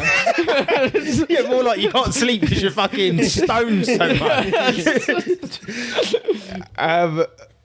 What did your support, how big of a role did your support system play? So like your mum, brother, even the people who are at your meetings and stuff like that, how big was that impact on you getting clean? So my brother especially, yeah, like because my brother's 5 years younger than me, and he has people, like he still lives where I used to live. So he'll see people that I haven't seen for ages, you know, because I moved away from New York. Not because I did it to escape, like I met my missus, she lived in Chelmsford, so I went and lived in Chelmsford, and then we just lately got a house together. So it's just been my circumstances, you know. I've just I haven't avoided it, just not there no more. It's part of my history. So my brother said it to me the other day. It's like my brother's a butcher and he owns Essex Hog Roast. And he's like, I see someone that we used to like drinking that with, like. He's like, asked how you was doing, and he was like, I was like, yeah, he's doing really well, man. He's like, he's 3 years clean and sober. He's a professional boxer, and he's like, he's got kids, like, and it's like so much better. He said for me to say that to people than what it was like. He's just being an idiot. You know, he's getting drunk every weekend. He owes everyone money, you know, and he's like, my brother's so proud of where I am now, and I love that because it's like. I'm making a living amends to my brother. Yeah. Like all them times that he used to worry and that about me, you know, and it's like, no, he doesn't have to. You know, and it's like, and my mum's super proud of me. My dad thinks it's brilliant. Like I remember when I told you, I looked up to my dad all the time, and I was always like living in the shadow. He used to be a bit of a lunatic when he was younger. He's calmed right down now. But it's like, he said to me not that long ago, he's like, you say you used to look up to me for how I used to act. He's like, I couldn't do what you do. He's like, I used to get punch up, stand up pub and that, because I used to get drunk and they would like, I need a little bit of excitement. He said, but remember I'd get in a boxing ring at York Hall in front of like 1,000 people sober. Yeah. Like knowing what I'm about to do. It's like, you think I was brave, mate? It's like, I think you were brave. Do you know what I mean? It's like, mate, like when I start hearing these nice things and that, it's just like, man, like, why would I want to go back to where I was? Like when everything's so good, like how it is now. You know, it's just like, yeah, man, I've got a lovely support network around me. It's just beautiful, man. What are some of the misconceptions about addiction that you think people should know? Misconceptions? Yeah. So sort of what we spoke about earlier about perceptions of addiction. I think if you're waking up in the morning and you're telling yourself, and the first thing you tell yourself is, I'm not going to drink today and I'm not going to take drugs today, I think you've got a problem, because if that's the first thing, like you're either obsessing about doing it or you're obsessing about not doing it. You know what I mean? So straight away, the first thing on your mind is like, I'm going to have a drink tonight or I'm not going to drink today. Like that's a problem. Do you know what I mean? Straight away, and the starting and not being able to stop. Do you know what I mean? Like getting a bottle of wine. If you're going to have a glass of wine with your dinner, and the next thing you know, you've done the bottle. Like maybe you might not start having a look at yourself. Do you know what I mean? Yeah. Should you take action as soon as you start seeing them signs? Well, no, I wouldn't. I wouldn't take action straight away. Like if it's something like that. Do you know what I mean? But maybe start testing yourself a little bit. Maybe see if you can stop for a week. Yeah, or a month. Yeah. Do you know what I mean? If you can, like a week's quite easy. Yeah, that is, yeah. Do you know what I mean? But just see if you can do a month. You know what I mean? Like, and I'm not talking like dry January when everyone else is doing it. I'm talking like A random day. in the summer. Yeah. Do you know what I mean? When it's the most tempting. Do you know what I mean? When the sun's out and it's a nice weather. Just see if you can go a month without having a drink in August. Do you know what I mean? When the weather's beautiful. If you just stay away from the pub then, and then yeah, maybe like it's a good test that. Is AA? Can anyone just go to AA? Yeah, anyone. Straight, like it doesn't matter what level you're at of addiction. No, of course not, man. I'll go to CA. You know, I've only ever been to one AA meeting. Yeah. And it wasn't for me the AA. What's the differences? I mean, Between them? it's different book. It's the same book. Yeah. It's the same big book about Alcoholics Anonymous, but I just thought CA was more for me. You know, it was like AA wasn't so much for me. You know, but it was it's a bit more like fearless and thorough in CA. You know, so Just suited you more. yeah, mate. Yeah, and obviously cocaine was my drug of choice, so it was like when I went there, it was like everything. I felt like I was at home when I walked in there. It was just like, You can relate. yeah. So what does CA stand for? Cocaine Anonymous. Anonymous. Okay. Yeah. Okay. Yeah, I mean, and AA's Alcoholic Anonymous. Yeah, they got GA, Gamblers Anonymous. Yeah. Like they got it for everything. Sex Yeah. Anonymous. Do you know what I mean? Like they literally got it for everything, man. Yeah. But it's all from the same book. It's all the same principles. It's all the 12-step program. It's just finding your community within Yeah. the book. Yeah, man. Yeah. Your tribe. Yeah. You know, and, so. But yeah, anyone can go on it. I mean, if there was anyone that was struggling, what you got to do is go on Google and like type in CA where to find, and type in Essex or London, and then like literally like hundreds of meetings will come up like on that day at what time and the address. You know, it's so easy these days, like to get into a recovery group. You know, it's life changing. How has your perspective on life changed? Man, I just enjoy everything. You know, I actually love I look forward to waking up in the morning. You know, I love watching, like, life itself. It's just, I wasn't living before.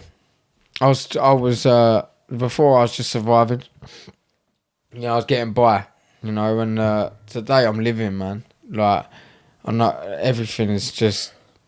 It's a complete 360, like you said. You know, it's a whole complete turnaround. Like, life's, it's so different. It's so different. You're loving it. That's why I feel like everything's working out. Yeah. And you've propelled so quickly because you're loving what you're doing. You love life.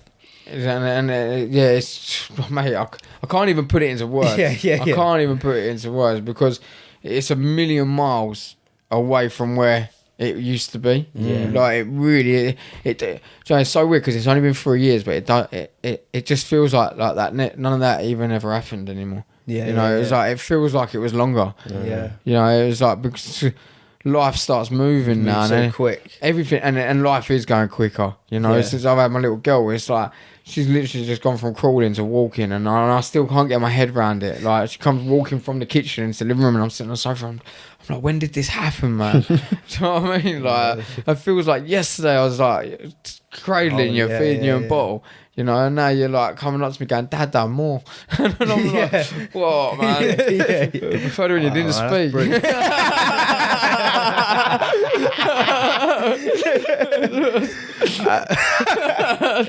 Did you ever think you'd get to this stage when you were deep in your addiction? Like, did you ever think I'm ever going to get out of this? Nah, you know, I kind of felt like I kind of accepted that was my life. Like, this was it. Like, I was going to be that old geezer, the single old 50-year-old that just sitting in the pub with the rosy red cheeks, like, no kids, no family, like, and that was just me every day, sitting there on my own, drinking, come home from work, microwave meal. Do you know what I mean? A few pints down the pub on the tab that I'm paying every week when I get paid. Do you know what I mean? And then like that. That's your life. That was going to be my life. You know, to be honest, mate, I didn't even think I was going to make it that far.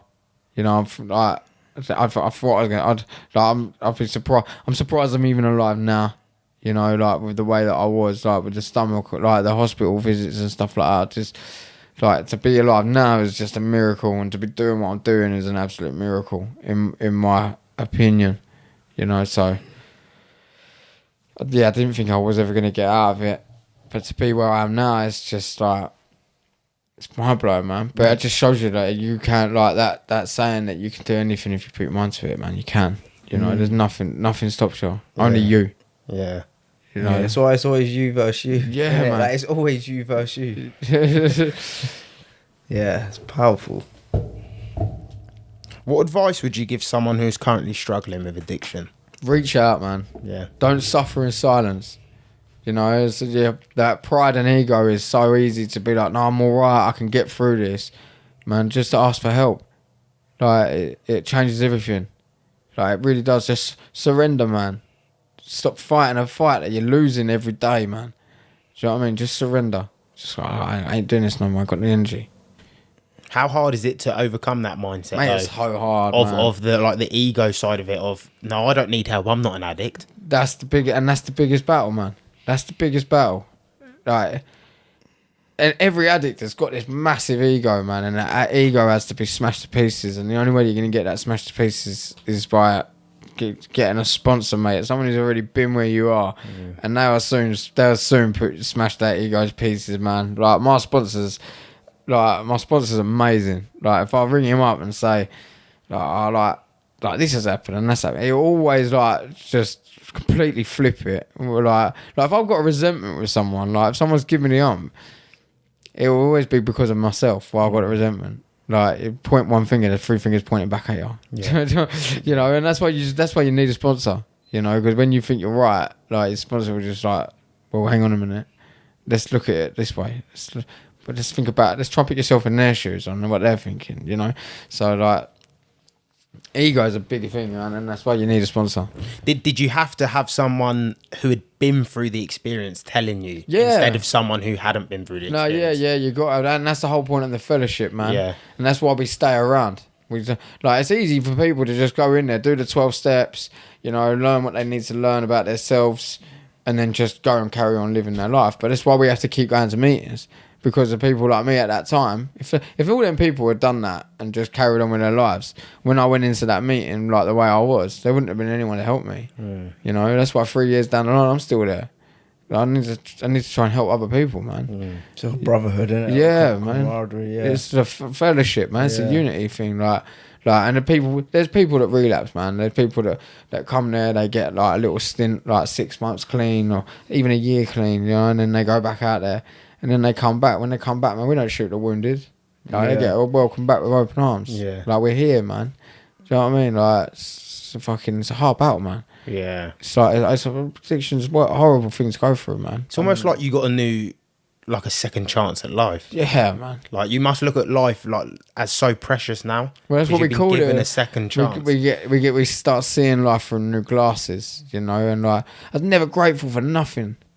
Yeah, and that's one of the biggest things I got from this is gratitude, man. Like, I'm never grateful for nothing, you know. I'm grateful for waking up in the morning.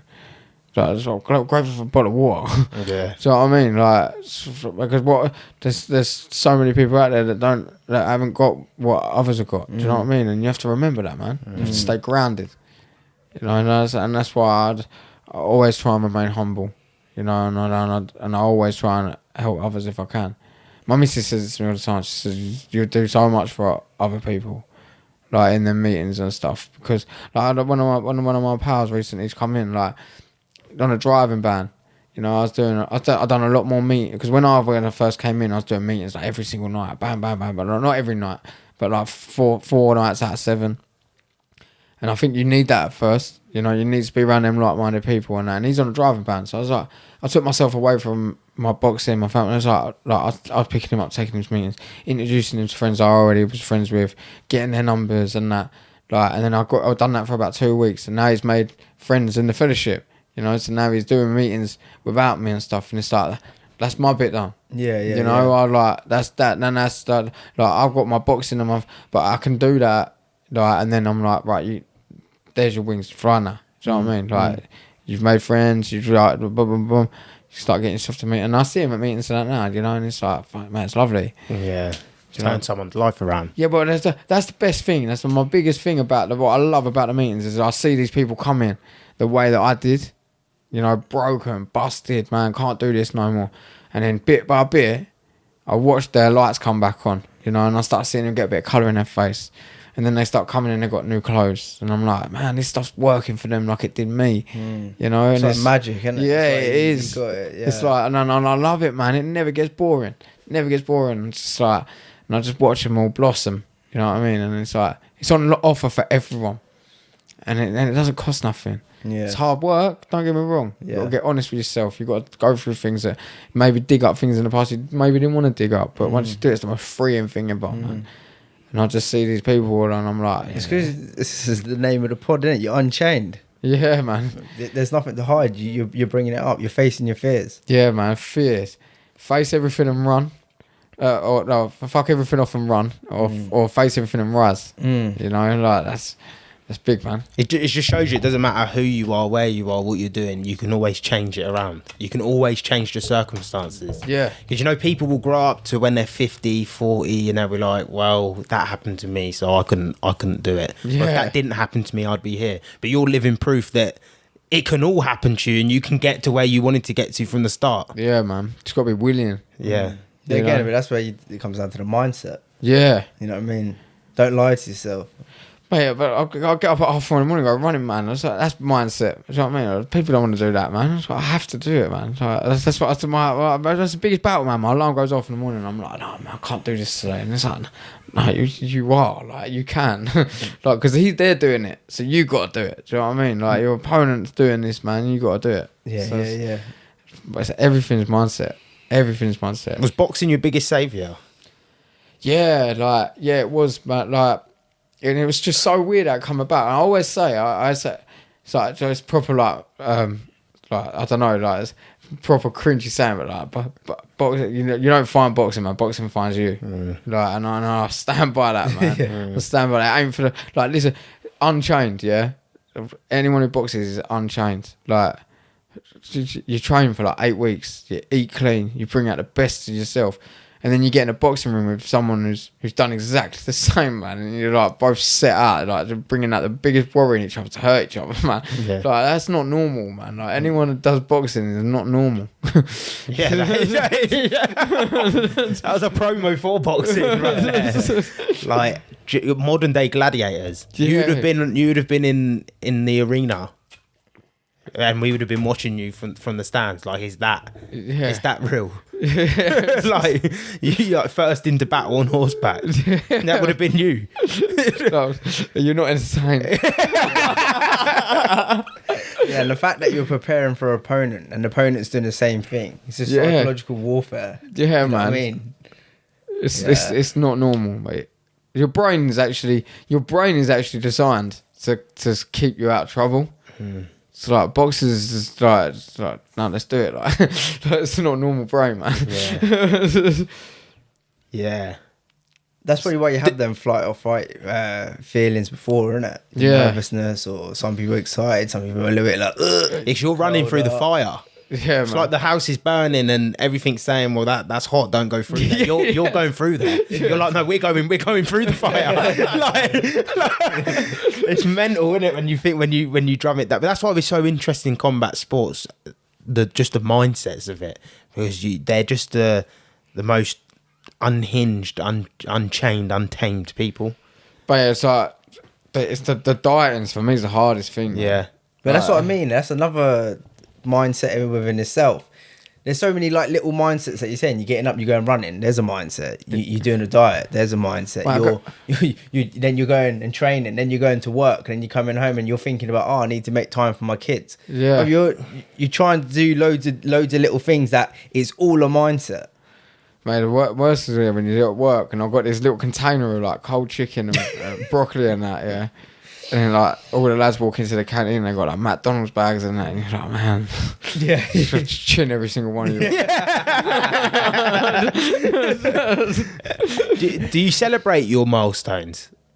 Yeah, Those well, sober no, milestones? I mean, listen, there is people that do, you know, and but there's always a celebration within the rooms anyway because they do key rings for like the milestones. You get a big round of applause and things like that, which is lovely. My missus makes a bit of a big deal. She did for the first, because I was with her for the first one. I got with my missus, I think, when I was 9 months. I think when I was 9 months clean and sober, I got with my missus. You reckon she's been a big help?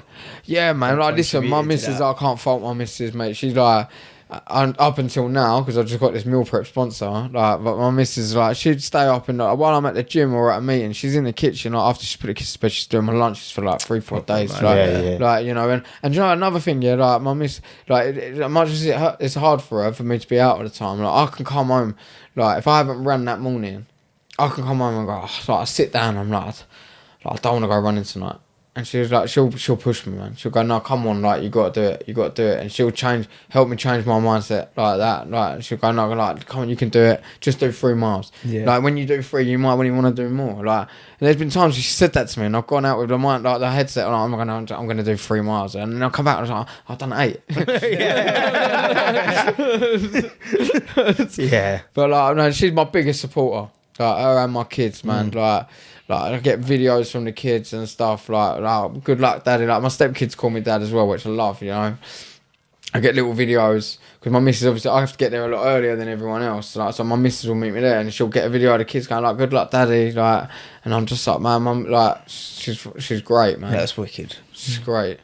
It's like Paris and Tyson, man. Yeah. You need Yeah, that. she went through the ring. She looks like she goes through the ringer as well. Yeah, man. Like, With that many kids. Yeah, with as that well. documentary was like, wow, like, they are fucking like, yeah, what, like 8, what, like 6, 7 kids. I was just like, fucking hell, man. And then him. Yeah, him. he's like another kid. Man. Yeah. Moaning about the tip, and it's like, bruv, you've got fucking like how many millions, like, and you're moaning about loading the car up. I love it because he is real. Yeah, man. He's like, just Tyson They shop Fury. at Asda, man. Like, it's the quality. Like, He's just real. He's a real person. yeah, man. This big mate, listen, he's a massive inspiration to me. Like, it really is. Like, because I feel like I go through what he's been through, you know. You can relate. Yeah. Yeah. Yeah, no, but I know I'm not the only person. Do you know what I mean? There's loads of people out there, but I'm glad that he did what he did because he was a massive help to me in my early recovery, and I'll always be forever grateful for that. Like, you don't even know who I am. You know what I mean? He never will. You know, like, but he's made a massive impact on my life. Yeah. You know, and I was like, hopefully one day I can do that for other people. You know, that'd be lovely. Like, at least I know I've served my purpose correctly. Yeah. What are you most proud of in your journey from addiction to recovery? My little girl, man. Like, it's my biggest achievement. Like, I look at her every day and I'm just like, I absolutely love her. Like, and I suppose getting my pro license, man, because like so many people, like when I first started boxing, like I beat the odds, man. You know, I was like unlicensed boy, drinking drug addict. You know, like never really stuck at anything. And like, now I'm fucking boxing at York Hall, man. Like in December, I'm boxing at London Stadium, West Ham Football Stadium. Like, man, I was homeless 3 years ago. I couldn't go. That's mad. Yeah, like. I think it's the first ever pro event to be held at London Stadium in December, and I'm part of it, man. Like, it's crazy. It's absolutely crazy, man. I've got like, sponsors. I'm getting like food prep sponsors. I'm sponsored by Empire. Like, and it's like that is it's like all so surreal to me, man. Yeah. Like, it's still like proper pinch myself moments. Even on the way here to this podcast, like all week I've been so looking forward to this. Yeah. And it's like massive achievements for me, man. Even just this, like it's like crazy, man. Like I was looking at like I didn't think I was gonna be alive this time next year, like the way I was going. You know what I mean? And it's like, look how far I've come. Yeah, that's crazy, isn't it, man? That's what I mean. Your story and your journey will help so many people who, even if it's someone who's not an addict, and it's just like, wow, the he's gone average through Joe. that. Yeah. So I can't moan about what I'm going through. Yeah, like, I can't moan about like even just small things. You can like, learn from everyone, man. Yeah, Well, 100%. there's pieces you can pull from it and learn. Yeah, man. You always got to, in every aspect of life, you've got to remain teachable, man. Because the minute you think you know it all, man, you're in for a rude awakening, bro. Yeah, 100%. What would you tell if you could go back in time? What would you tell your younger self who was just starting down that path? Ah, mate, just grow up, man. Just grow up, like, stop being an idiot. Like, because that's where it all started from. Do you know what I mean? Just trying to impress everyone. People, been trying to impress people I don't talk to now.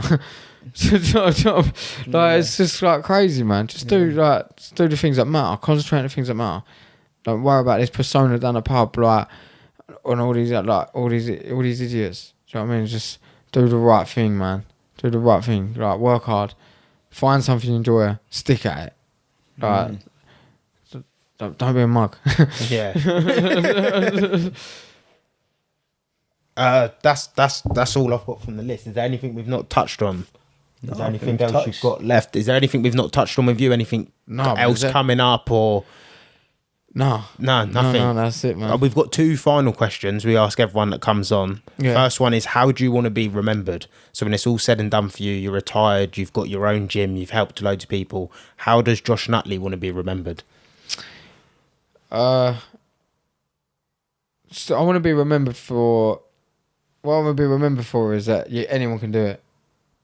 Yeah, no, anyone can do it. Like, I want to kind of like, listen, I haven't had the worst. I know there's people out there that have been worse off than me, but you like, it doesn't matter what you go through, what lengths that you can get down, that you can always make a comeback. Like, I didn't turn professional until I was 33. Do you know what I mean? Like, a lot of people retire at that age. Do you know what I mean? I'm only just starting, man. Like, it's never too late. Like, you can always, no matter how far it gets, you can always come back, man, and you can always make something of yourself. Yeah. That's a strong message as well, man. Yeah. Because that's throughout life. Yeah. You can always come back. Yeah, man. Yeah, I love that. And what's your most euphoric moment in life so far? So the pinnacle for you, like a moment that gives you goosebumps when you think about it now. Oh. Cool, mate, you got me there. I just, you know what? It's got to be having my little girl. You know, like, I don't think anything's ever going to top, so anything's going to beat that.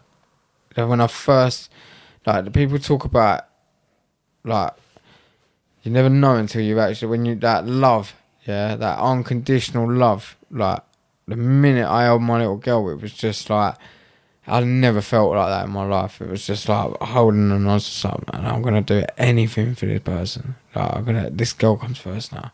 Like, I'm going to do absolutely anything I can do for her, I'm going to do it. I'm going to make it happen. Like, and I never felt like that about anything.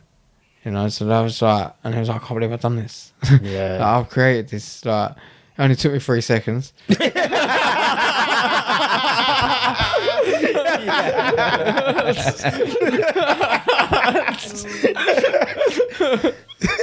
Legend.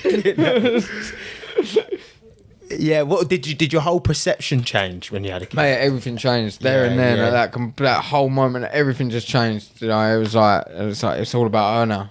You know, like, it's all about all my family, but it's just like, It's real. It's yeah, like, that's man, yours. yeah. And it was just like, I couldn't believe it, man. It's like, it gives me goosebumps now talking about it. You know, like, because I was like present for that. You know, I was clean, I was sober, I'd been clean for a little while. You know, so I was emotionally attached. You know, and it was just like, it's the most amazing experience of my life, man. Like, and I'm planning on staying with my missus forever. You know, and we both decided like that's it, shop shut, and no more. We got 3. You know, and it's like, so I'm never gonna get that experience again. So it's like that's where it's like, I'll never forget that. That's Does that help your sobriety even more? Yeah, well, because I'm no longer doing it for me no more. Like, even though I have to always do this for myself, but now I've got little ones that look up to me, man. You know, and like I have to stay like this for them because I'm a liability when I'm drinking and using. You know, I'm not reliable, and I need to stay reliable for them. Like, do you know, I love that. Like, when my girl gets older and she's like 16, like, and she's out and she's like, they're ringing me up at like 10 o'clock at night. Like, Dad, I need picking up from here. It's like, I can't. I'm drunk. Like, I can't drink drive. Like, I can be like, yeah, no worries. Where are you? I'll come get you. You know what I mean? Like, that sort of, if she ever rings me in a pan, like, and something's gone wrong, or like I need you to come and get my, I'm not going to be in a crack den off my nut, like, unavailable to her. Do you know what I mean? And I can answer the phone and be like, yeah, no problem. Send me your address, I'm there. Do you know what I mean? Like, I can always be accountable for her. Yeah. You know, and I can always put her first. Yeah. And not my drink and drugs. Yeah, it's brilliant, man. Josh, thank you for coming on. It's been unbelievable to have you on, man. Inspiring. No, thank you. Man. Proper. No, Thank it's been you. a pleasure. I'm going to link all your stuff down below. I suppose people can just come to you for tickets for the fight. Yeah, man. Yeah, just drop me you'd a have message, tickets. even if they don't live near me. Yeah. I can just I can post them. Yeah. I'll put everything down below. Like I said, you're going to inspire a lot of people. Thank you for choosing Unchained Minds to do it on and share your story. Mate, couldn't have thought of anything better, man. Yeah, no, it's brilliant, man. I'm lost for words. The pods, they're always so good. Yeah. Each person you meet, you learn more and more. Like you said, inspiring stories, impact. Because it inspires us. That's why we do it. Yeah. We get inspiration off of listening to other people go Yeah. through what they've gone through to say, fucking hell, life ain't that bad. No, man. Like Listen, it's a beautiful thing. Like, Yeah. you know, and like when you come out of that darkness, like you actually start to realise, oh no, even just in the mornings, like in the summer, like sometimes I have coffee in the garden, and not like in the silence, and I can hear like the crickets in the grass. You know what I mean? Like, and I'm like, man, this is powerful. You know, that mindfulness, like, you know, those little things that we take for granted. You know, like just saying as simple as that, it's actually beautiful, man. Like life's such a fucking beautiful thing. It's good. It is. Yeah, that's brilliant. People, thank you for tuning in. I'm going to link all Josh's stuff down below. Go check him out. Make sure you follow his journey as well, because like you said, there's a lot of big things coming up. There's a lot of goals you still want to reach. I have 100% belief you'll get there. So make sure you look out for him. And it's been another episode of Unchained Minds, people. Thank you for tuning in. Brilliant, man. Yeah, thank